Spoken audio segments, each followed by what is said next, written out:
Em primeiro lugar, é um prazer estar aqui com vocês. Agradeço muito pelo convite, que em si para mim já é muito significativo. Quando se fala em direitos humanos, há muita coisa que poderia ser falada. Eu entendo que, do ponto de vista das minorias religiosas, deveria estar assim, bem alto nas prioridades o que deveria ser o básico, né? Eu acho que não adianta a gente tentar mover montanhas enquanto a gente não consegue nem mexer uns morrinhos. Para mim, mexer uns morrinhos seria começar o básico, fazer o mínimo da lição de casa, que eu vejo, que é ter um Estado plenamente laico.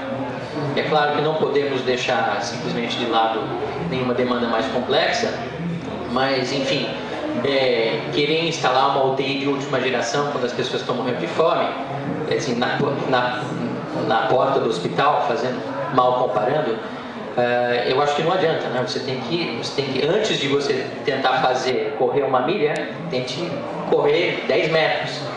E a minha leitura do cenário na questão de direitos humanos ligados a questões religiosas é essa. Eu vejo muito pouca mobilização de todos os grupos religiosos, inclusive das minorias, para instituir o que falta, o que é praticamente tudo, na minha opinião, o que falta para a gente chegar numa laicidade de fato. Às vezes eu faço uma comparação para as pessoas talvez entenderem melhor, porque os sociólogos devem entender isso melhor do que eu. Quando a gente se acostuma com uma coisa, não importa o que ela seja, ela se torna natural, né? 50 milhões de alemães acharam que o nazismo era uma boa ideia, e nem todos eles deviam ser más pessoas, né? Isso deve valer para todos os lugares e todos os tempos. Eu vejo que as pessoas enxergam a falta de laicidade com muita naturalidade, e isso é uma tragédia em si. Vamos fazer um pequeno exercício de imaginação, pensar num país muito distante, muito longe daqui, cuja Constituição tenha no preâmbulo dito que a Constituição é promulgada não em nome de nenhuma divindade. Essa mesma Constituição estabelece que todas as escolas públicas devem ter estudos de ateísmo. Essa mesma Constituição estabelece que as entidades ateias devem ter imunidade tributária, mas as religiosas não. Os estudos de ateísmo, obviamente, também não podem incluir estudos de religião. Vamos imaginar que nesse mesmo país as sessões do Legislativo comecem com uma leitura de um pequeno trecho de Nietzsche, e que os tribunais e os hospitais públicos eles têm um símbolo do ateísmo. Esse é o país em que os ateus vivem, e esse é o país em que todas as minorias religiosas vivem, né? São um país que tem na sua Constituição Federal inscritas diversas formas de sacralização de um determinado pensamento religioso, que não contempla todos. Não estou tentando nem por um momento dizer que esse país fictício é um país que eu gostaria de ver. Não é um país que eu gostaria de ver. Mas se as pessoas se chocam com um país em que o legislativo abre as sessões falando de Nietzsche ou Sartre ou Richard Dawkins, deveria chocar as pessoas igualmente o país quando as sessões do legislativo têm que necessariamente começar com um trecho bíblico. E as pessoas não estão chocadas com isso. E as pessoas não estão se mobilizando com relação a esse tipo de coisa. Então, o que eu vejo de a atuação do Estado no campo religioso é que falta fazer o básico. E falta às entidades sociais, particularmente as ligadas ao campo religioso, fazer essa cobrança. Eu vejo ainda um certo nível de discurso em minorias religiosas, mas sinceramente eu não vejo nenhuma ação. Eu estou aqui como ativista, como presidente da Associação Brasileira de Ateus Agnósticos, e eu não vejo essa ação consistente em nenhum grupo religioso. Não vejo essa ação consistente nos LGBTs, eu não vejo essa ação consistente nos grupos feministas, que falam muito em laicidade, mas me perdoem a crítica, não fazem praticamente nada. Todo cidadão interessado no assunto tem o direito constitucional de representar as autoridades públicas a respeito daquilo que ele bem entender. Então, onde estão as representações desses grupos ao Ministério Público pedindo, por exemplo, a remoção de símbolos religiosos de repartições públicas? São centenas ou milhares de grupos feministas, LGBT, de grupos de minorias religiosas que poderiam fazer isso, mas não fazem. Eu sei de 2 ou 3 casos, né? Teve um no Rio Grande do Sul, a LBL, a Liga Brasileira de Lésbicas, com mais um determinado grupo de instituições conseguiu isso lá, a remoção de símbolos religiosos do TJ. Teve um outro caso, se não me engano, em Pernambuco, e um em Mato Grosso. Se houve outros casos, não houve divulgação nenhuma. Esses casos poderiam acontecer aos milhares, mas eles acontecem assim, você pode contar nos dedos da mão e sobram dedos. Esse tipo de mobilização é um tipo que não custa mais do que a impressão das folhas de papel que você precisa fazer para requerer o pedido às autoridades. Então, não precisamos mobilizar as massas, não precisamos de anúncios, não precisamos de passeatas, precisamos de papéis assinados dizendo: olha, nós somos este grupo de pessoas, temos esses interesses aqui. Mas, lamentavelmente, eu ainda não sei porquê, esses grupos que falam muito em laicidade, eles não estão mobilizados para fazer isso. Eu não sei o que falta. Eu vejo discursos muito positivos, mas não vejo ação necessária.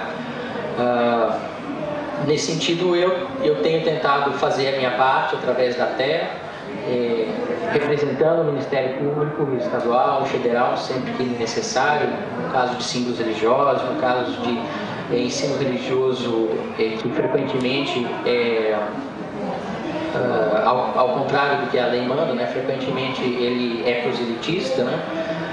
E coisas que acontecem ali. A questão do ensino religioso é um caso à parte mesmo, porque independentemente de haver ou não ensino religioso, o que você nota é que nas escolas públicas existe prática religiosa. Os professores, os diretores, com muita frequência, ao começo do dia, ou às vezes ao começo de cada aula, enfileiram todos os alunos e fazem eles rezar o Pai Nosso, por exemplo, porque é uma oração universal. Essa é a concepção das pessoas, né? O cristianismo é uma religião universal. É um universo muito pequeno que essas pessoas vivem, né? De 1/3 das pessoas, dos habitantes do planeta. Então, não pretendo usar todo o meu tempo, porque o que eu gostaria de dizer mesmo é que existem uma série de pontos de discordância que eu vejo da atitude do Estado com relação à sua necessária laicidade, e eu entendo que isso viola os direitos humanos de todos os cidadãos que não se veem representados por essas políticas. Então, eu citaria a Constituição no seu preâmbulo, a Constituição na imunidade tributária que ela dá às igrejas, citaria o ensino religioso cujo oferecimento é obrigatório, citaria as mensagens religiosas que existem no nosso dinheiro. Aliás, nesse fictício país, em todas as moedas e todas as cédulas viria escrito: deuses são faz de conta. Então, essas mensagens do poder público são outro item, os símbolos religiosos, e a questão da imunidade tributária merece também eu acho uma discussão à parte, porque eu acho muito, muito difícil qualquer tipo de justificativa de que todo tipo de culto ou igreja tem imunidade tributária, que é um agraciamento que não é conferido a nenhuma outra atividade da sociedade, né? Então, por que é que um Estado confere imunidade tributária a todos os cultos e, por comparação, por exemplo, não confere imunidade tributária às escolas de formação elementar? Esse, evidentemente, é um país que está querendo formar muitos crentes e nenhum pensador. Pelo menos economicamente, a direção é essa.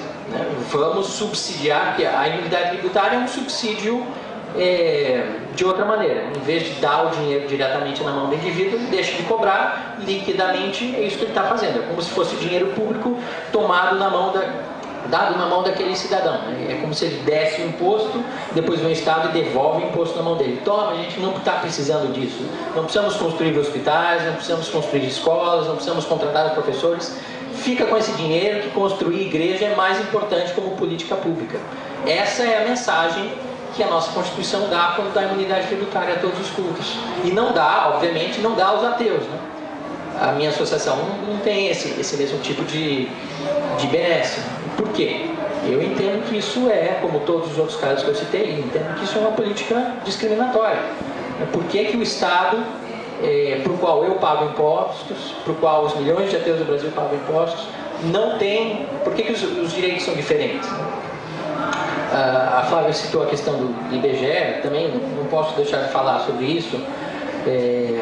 Pensando em políticas públicas, está lá no artigo 5º, né? Ninguém será discriminado por motivo de sexo, etc. Então, aquela longa lista de motivos pelos quais as pessoas não podem ser discriminadas. E aí vem o IBGE para conhecer a população do seu país. E aí faz uma pergunta aberta para as pessoas, né? Qual é a sua religião? Você pode responder o que você quiser, tem que marcar em determinados grupos para poder tabular. Dá para tabular 10 mil respostas diferentes. No Brasil, sabemos hoje, por pesquisas particulares, que existe algo em torno de 1 ou 2% de ateus, o que deve dar algo perto de uns 3 milhões de pessoas. Muito mais do que muitos outros grupos religiosos. Mas os ateus não têm esse simples direito de serem contados pelo IBGE. Você olha todos os censos que existem até hoje, não existe categoria ateu. Existem grupos religiosos com 6 pessoas que o IBGE discrimina especificamente. Tem 7 pessoas aqui. Mas os 2 milhões de ateus não têm esse mesmo direito. Por quê? Eu entendo que a gente é tão invisível que não merece nem ser contado. Esqueça essas pessoas aí. E não é que eles deixaram de fazer, e esqueceram. Eu os lembrei, fiz pedidos formais, eles se negam a dar esse dado. Simplesmente se negam, fazem o que não é com eles. Bom, já usei mais tempo que eu queria, era isso que eu tinha a dizer. Muito obrigado.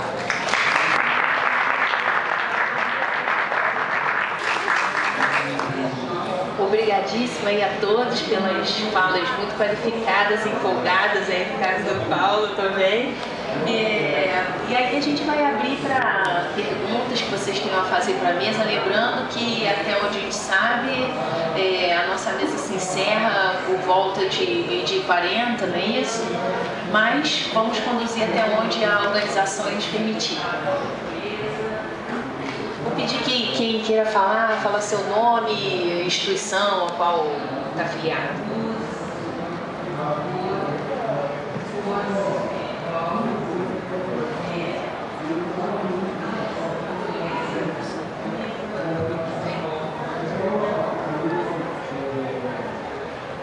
Vou fazer a pergunta. Meu nome é Luiz, né? Sou associado da ATEA. E eu gostaria de fazer uma pergunta pro Paulo Vitor, né? Até em consequência, né, do que o Daniel falou, em termos hoje, eu acredito que uma das maiores manifestações, entre aspas, de minorias, né, sejam as passeatas do orgulho gay, por exemplo, que todo ano tem em várias capitais, várias cidades do país, e que eu acho... que eu acredito que essas passeatas, né, do orgulho gay sejam de extrema importância não só para esse determinado público, mas para todos nós que, digamos assim, entre aspas, né, como eu também sou ateu, somos minorias. E o movimento popular eu acho de extrema importância, mas como é que eu posso dizer? Como não chegar, né, segundo o Daniel comentou, no âmbito jurídico, efetivamente? Né, porque é fácil, por exemplo, o gay foi espancado, foi humilhado e etc. Você vai numa delegacia, até pouco tempo atrás era só tido como um crime comum. Né? Hoje nós já temos o crime de homofobia e tal, que se não me engano ainda está sendo revisto, né? Ainda não é uma lei específica.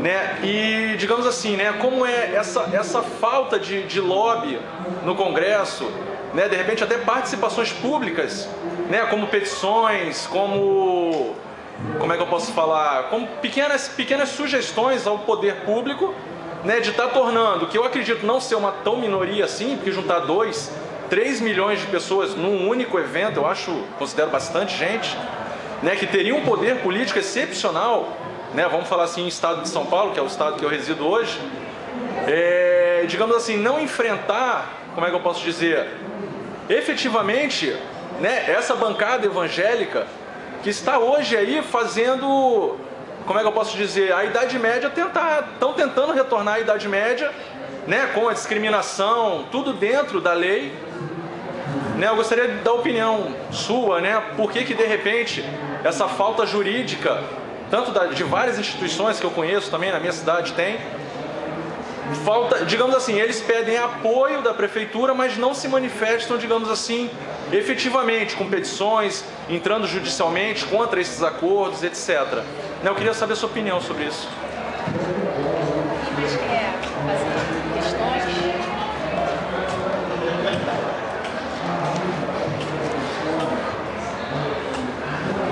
Boa tarde, meu nome é Bernardo, eu sou mestrando da UERJ, do PPCIS da UERJ. Eu queria fazer uma pergunta para toda a mesa. A gente teve uma reunião há pouco tempo no Museu Nacional sobre a questão do IBGE, da classificação das religiões, e eu fico com uma dúvida, porque ao mesmo tempo nessa reunião foi falado que em países cujo, vamos dizer, onde nasceu a ideia de laicidade, onde tem noções diferentes dos Estados Unidos e França, e nesses países se deixou há muito tempo, alguns há mais de um século, de se perguntar sobre religião para a população, isso não é variável.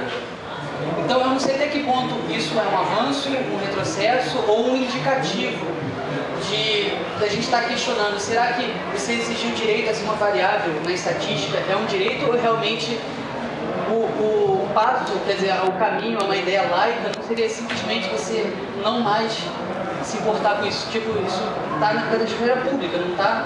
Sim, isso está uma arena pública que tem que decidir isso, não o Estado definir quem é religião, se é do grupo A, B, A1, B2. Eu queria saber a opinião da mesa sobre isso. Mais alguém quer fazer questão? Boa tarde, meu nome é Ernest, eu sou espírita, só queria saber uma pergunta daquele senhor ali. O que o senhor acha da expressão "o Deus do seu coração"? Só que eu queria que sintetizasse essa informação para mim, se possível.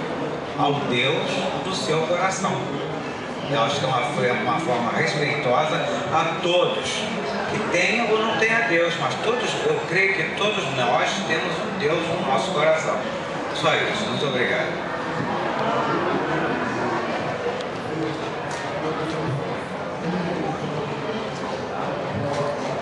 A gente pode voltar aqui à mesa e depois abrir uma outra roda. Marvete, quer falar?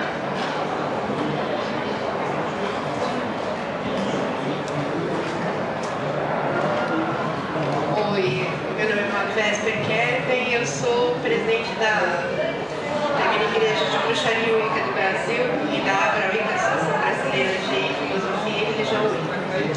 E eu queria responder o questionamento do Daniel. Realmente a DEA tem atuado bastante nesse ponto dos ataques que a gente vem sofrendo como um todo, né? Contra a laicidade do Estado e essa verdadeira epidemia que está tendo no interior do país, especialmente no Nordeste, de pequenas comunidades que as câmaras municipais, as câmaras de vereadores estão criando leis para que coisas do gênero, o Pai Nosso seja rezado todos os dias nas escolas, quer dizer, coisas que ferem a laicidade do Estado diretamente.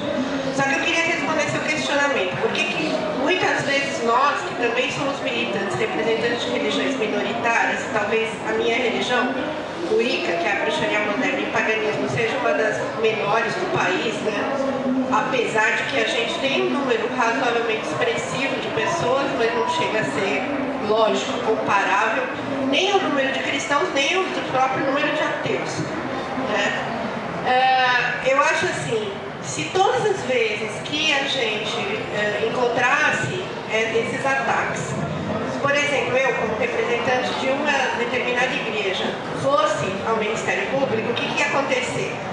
Ia acontecer uma questão política invertida. Ah, vocês estão perseguindo as religiões majoritárias através de ações jurídicas, mesmo que isso fosse legítimo, né? Então, o que eu acredito é que essa pauta não deve ser de uma igreja separada, essa pauta deve ser justamente dos movimentos de diálogo interreligioso. Então, eu acho que o próximo passo seria os diversos movimentos de diálogo interreligioso eles começarem a assumir isso, ao invés de ter que ter uma TEA à frente disso, ou uma Abrawica, ou qualquer outra instituição singular. Porque se do diálogo interreligioso não resultar essa história de, pelo menos, vamos tentar manter a laicidade do Estado, a gente não fez nada de concreto no diálogo interreligioso.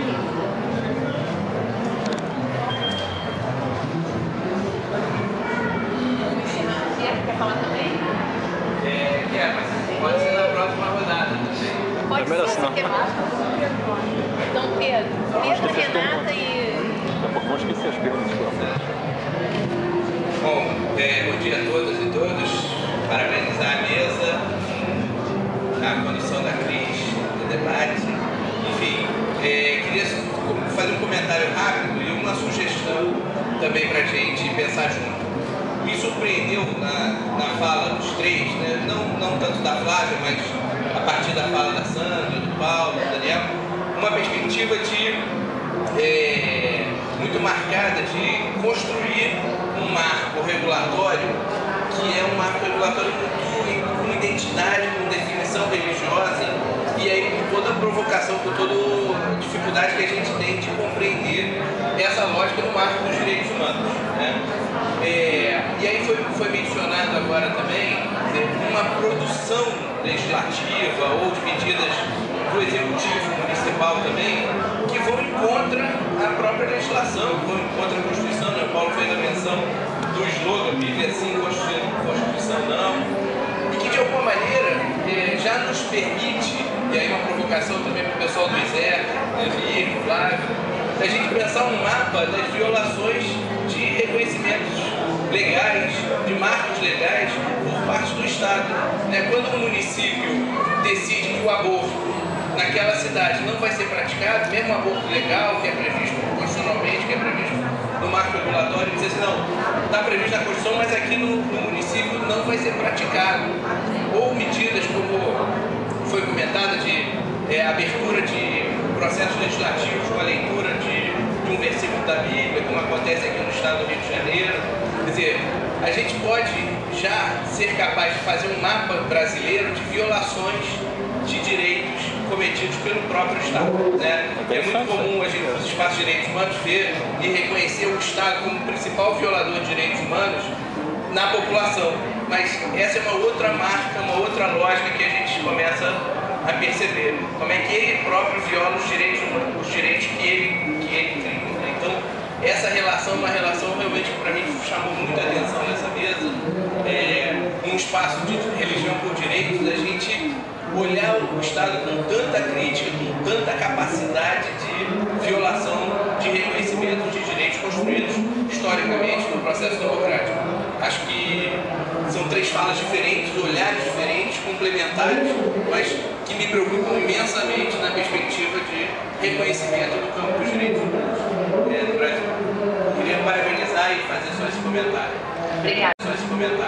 Obrigada, Pedro. Renata, você queria falar? Não? Vamos lá, porque eu acho que também depois Mas então, primeiro agradecer, que eu acho que a mesa foi muito iluminadora, acho que a gente fica cheio de pistas para continuar esses nossos ciclos de debates, né? Mais uma vez o debate bem sucedido, a gente ficou muito feliz com isso, né?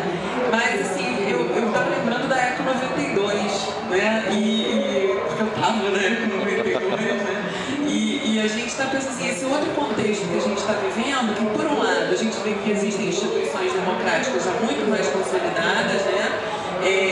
Mas por outro lado a gente sente que tem um contexto conservador mais amplo, muito punk de todos nós lidarmos, né? Então por um lado você tem essa possibilidade de recorrer ao aparelho jurídico jamais consolidado e aberto, a questão do Ministério Público, etc.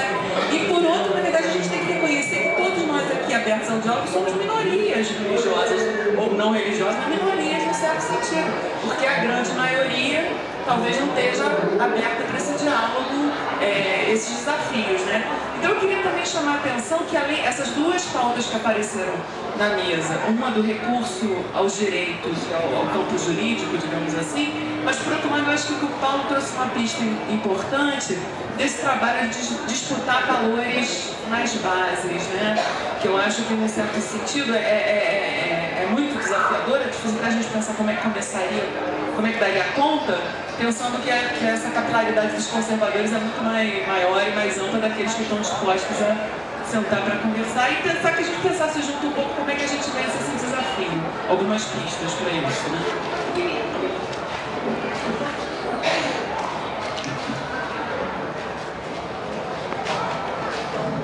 Sandra, você quer começar? Eu posso começar, só queria levantar algumas questões, né, colocadas pelo Bernardo, né.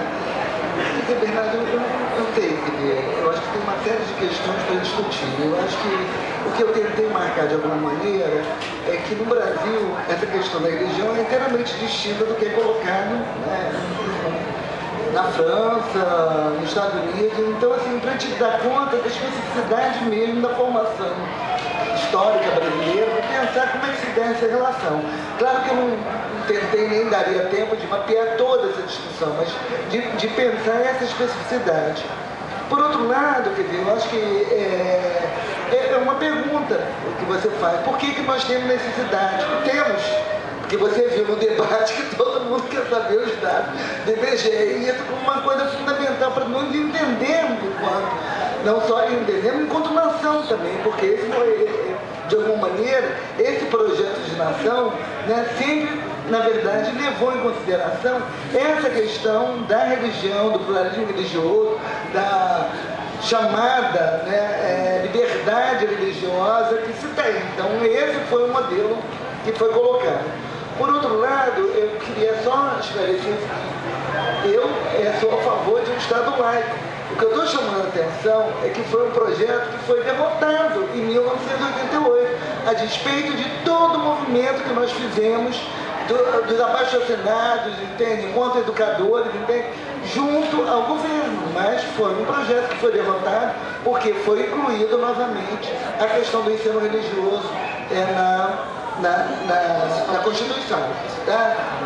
Aliás, diga-se de passagem que foi aonde se conseguiu o maior número de votos contrários de adesão que as igrejas conseguiram para levar à frente essa questão desse projeto. Então foi uma coisa extremamente disputada naquele momento, extremamente discutida. Não é à toa, quer dizer, não vou ter considerações com relação ao desdobramento depois da lei de diretriz de base, novamente uma discussão, a reformulação do artigo que falava sobre isso. Então esse campo de disputa ele está permanente, né? Ainda que nesse momento, quer dizer, não é à toa que quando a gente faz o mapeamento no Brasil, há 2 estados, na verdade, votaram a favor do ensino confessional. O Rio, a gente não pode esquecer, o ensino é confessional, diferente dos outros estados, né? A despeito de dizer, o Rio é mais avançado, mas o Rio, na verdade, acabou votando, quer dizer, tem uma lei, uma legislação inteiramente, do meu ponto de vista, estapafúrdia, né? E que, na verdade, se tentou inconstitucionalidade e foi perdido, né? Quer dizer, na verdade, isso não foi levado adiante pela questão. Então, é preciso situar bem essa discussão. E acho que, na verdade, quer dizer, no caso da França, tem uma questão de que religião é foro íntimo. Seria um absurdo, né? Uma imoralidade você perguntar a religião de uma pessoa. Quando no Brasil você acaba fazendo parte, né, dos meios, entende? Quer dizer, você tem níveis de cultura que se ordenam e que consideram essa questão fundamental. Né? Quer dizer, seria importante repensar, acho que esse ponto você está colocando, mas ainda assim, tanto para estudiosos, né, como para a sociedade em geral, ainda assim essa questão tem sempre sendo colocada. Bom, A outra questão, né, quando a gente está falando da questão de disputa de valores na base, né, quer dizer, eu fico pensando, né, por isso eu dei o exemplo do ensino religioso, que quando você coloca, né, a obrigatoriedade do ensino religioso nas escolas públicas, a gente está falando, na verdade, em torno de um tipo de população. Porque quem é que frequenta hoje as escolas públicas do Estado do Rio de Janeiro? Né? Quem é que está frequentando? Então, a gente está falando de religião para essa população específica, porque quem tem dinheiro pode optar ou não por uma escola laica ou uma escola religiosa, o que for, mas para essa população ele está dizendo não, porque na verdade a questão da disputa dos valores, os valores que estão sendo colocados, é como se tanto o Estado como as famílias, enfim, esse é o discurso que tem sido colocado, perderam de alguma maneira o seu poder legitimador na sociedade.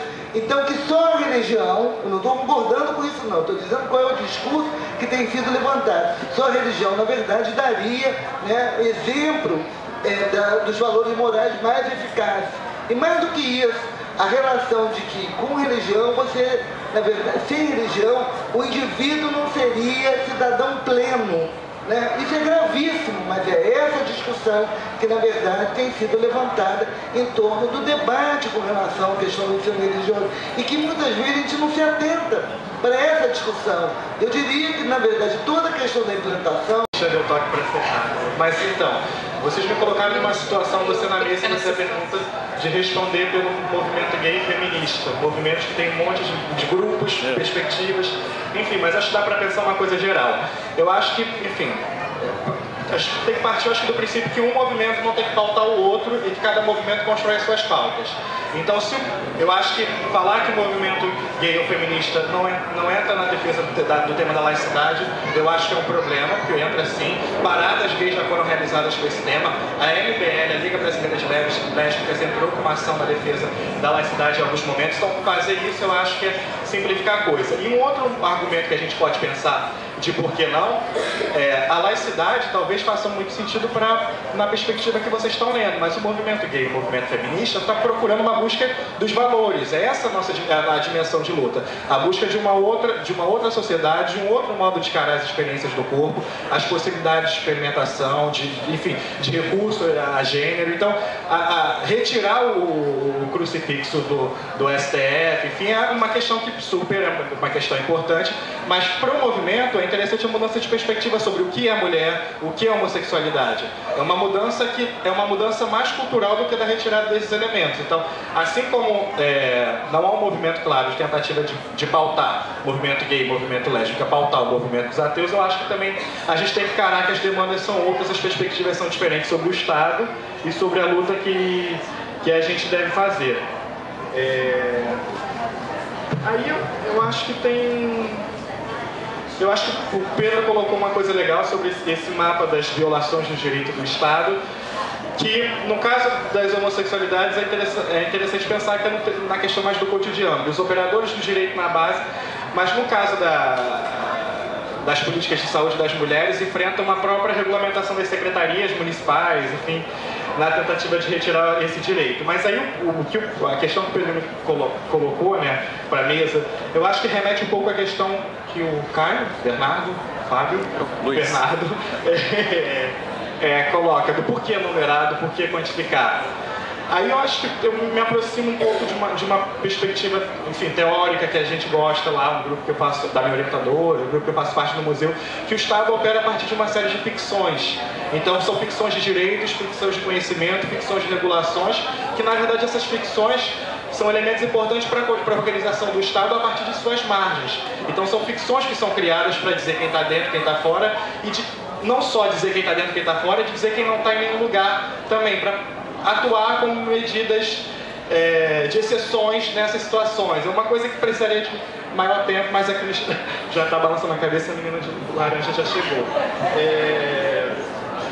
Enfim, eu acho que a Sandra coloca uma questão muito importante para a gente pensar as questões que a gente trouxe aqui, que não dá para discutir Estado, direitos humanos, laicidade, todos esses temas que a gente tratou, sem pensar a formação histórica brasileira, as condições históricas de como a gente chegou, o que a gente é. É uma discussão que a gente teve no nosso pequeno grupo de discussões lá da pesquisa do ISE, eu, Cris, Clemi e Vinícius, que se a gente, então, a necessidade desse Estado 100% laico, então a gente deixa de reconhecer o feriado da Páscoa no domingo, né? Mas enfim, o feriado do Natal, o Natal é só um feriado religioso, o Natal também é uma experiência cultural brasileira. Enfim, qual é o limite dessa política da laicidade em termos do diálogo? O que é um valor de uma cultura nacional? Enfim.